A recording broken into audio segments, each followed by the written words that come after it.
Salam persatuan, salam warga negara. Hari ini saya bersama Mas Aji. Dan kalau kita bicara hari ini, itu artinya kita bicara era di mana komunikasi antar manusia itu sudah tanpa batas. Jadi era digital ini memungkinkan orang yang berada jauh tapi bisa dekat berkomunikasi dengan sangat cepat, ya. Jauh di mata, dekat di WA gitu ya. Walaupun nggak semua orang pakai WA juga ya. Ya, jadi karena itu perkawinan antar bangsa, perkawinan antara dua orang yang berbeda kewarganegaraan itu menjadi fenomena yang umum ya saya saat ini ya. Dan konsekuensi dari perkawinan itu kan muncul juga anak-anak berkewarganegaraan ganda.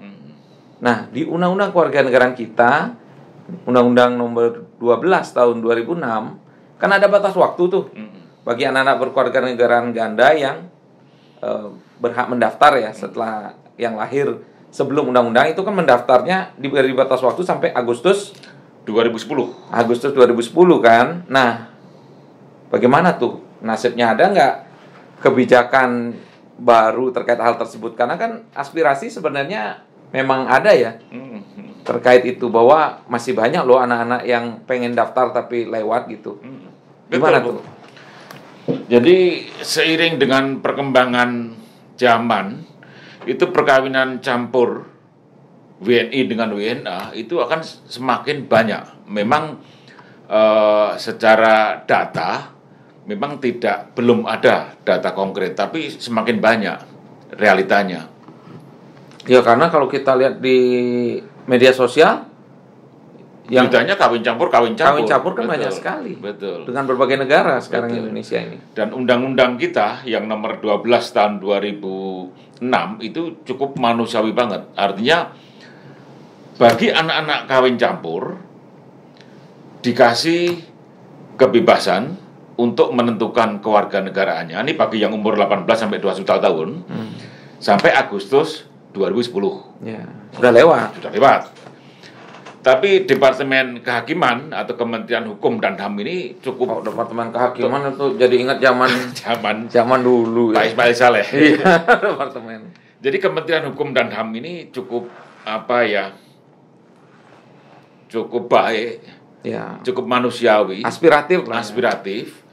Artinya bagi anak-anak yang ketika dikasih kebebasan memilih belum mendaftar menentukan kan, ya. menentukan itu oleh PP yang baru, peraturan pemerintah yang baru. Dulu kan Undang-Undang Nomor 12 tahun 2006 itu PP-nya Nomor 2 tahun 2007. Ya. Nah, PP Nomor 2 tahun 2007 ini menentukan batas waktu. Sekarang direvisi oleh peraturan pemerintah Nomor 21 tahun 2022.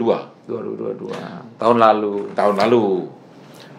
Dalam hal menentukan, bagi anak-anak kawin campur yang terlambat menentukan kewarganegaraan ini dikasih waktu sampai 31 Mei 24. Jadi masih ada 16 bulan lagi. Wah, pendek itu. Iya, pendek. Tapi lumayan. Artinya bagi anak-anak kawin campur yang kemarin-kemarin masih kuliah, mungkin kan di luar negeri dapat beasiswa ya, dan lain-lain kemudahan ya. Sehingga waktu 2010 dia belum mendaftarkan diri sebagai anak berkewarganegaraan ganda. Sehingga kalau sudah lewat, konsekuensinya dia menjadi warga negara asing gitu. Betul. Dan saat ini mungkin sudah lulus, pengen jadi WNI. Saat ini mungkin umurnya sudah di atas 30 tahun. Ya. Bisa lebih kan? Ya, bukan anak-anak lagi. Dan sudah menikmati fasilitas yang cukup cukup banyak ya. Nah, sekarang menentukan sampai 31 Mei 2024 ini menentukan mau bersikap jadi WNA atau WNI. Ya. Ini cukup bagus, dan cukup manusiawi, sangat manusiawi. Yang sebelumnya biaya pewarganegaraan itu 50 juta, sekarang 5 juta.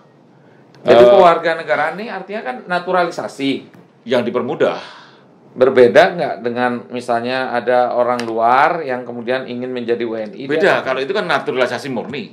Ya, dia kalau ini masih kan penentuan kewarganegaraan bagi anak kawin campur yang terlambat kan. Ya. Itu kan beda. Nah, yang kalau yang murni ini masih nggak 50 juta itu? Kalau yang murni ada biayanya. Oh. Ada uang jasa hukum, ada Kewarganegaraan. Iya, naturalisasi itu ya. Jadi kalau anak kawin campur atau anak berkewarganegaraan ganda terbatas, walaupun secara undang-undang sebelumnya itu dia sudah menjadi warga negara asing karena dia tidak mendaftar sampai Agustus 2010, sekarang diberi sampai 31 Mei 2024. Jadi teman-teman yang berhak itu jangan sampai terlambat lagi karena waktunya tinggal 16 bulan. 16 bulan. Ya, 16 bulan lagi, jadi segera diurus ya. Dan ini monumental karena di PP 21 tahun 22 ini dianggap PP 5 juta. Oh, terkenalnya PP 5 juta karena yang diingat biayanya yang 5 juta itu. Iya, Dan Kementerian Hukum cukup respon dan ibu-ibu banget itu ya. Yang diingat pas bagian uangnya itu ya. Jadi kalau sebut PP nomornya lupa, tapi PP 5 juta. PP 5 juta udah tahu dah pokoknya. Ingat yang ini gitu ya. Oke. Jadi itu terkait dengan PP untuk anak-anak berkewarganegaraan ganda. Iya. Jadi naturalisasinya itu tidak lagi biayanya tidak lagi mahal juga. Tidak lagi mahal. Sudah jadi 5 juta betul, saja. Betul. Tapi yang murni ya beda. Betul. Kasusnya ya. Betul. Dan ini hebat ini. Bagus. Oke, terima kasih Mas Haji atas informasinya, dan Mas Haji juga banyak terlibat di diskusi. Ya, kebetulan Institut Kewarganegaraan diundang oleh Kementerian Hukum dan HAM untuk sharing ya, bertukar dan pikiran. Dan selalu hadir. Iya.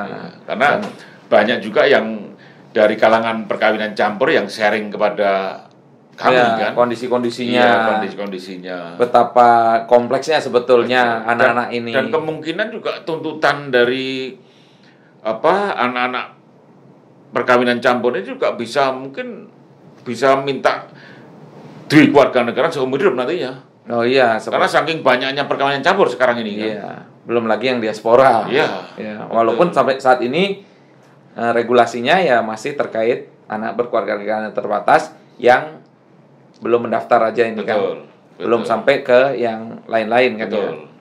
Oke, demikian informasi dari kami, semoga bermanfaat untuk teman-teman semua. Salam persatuan.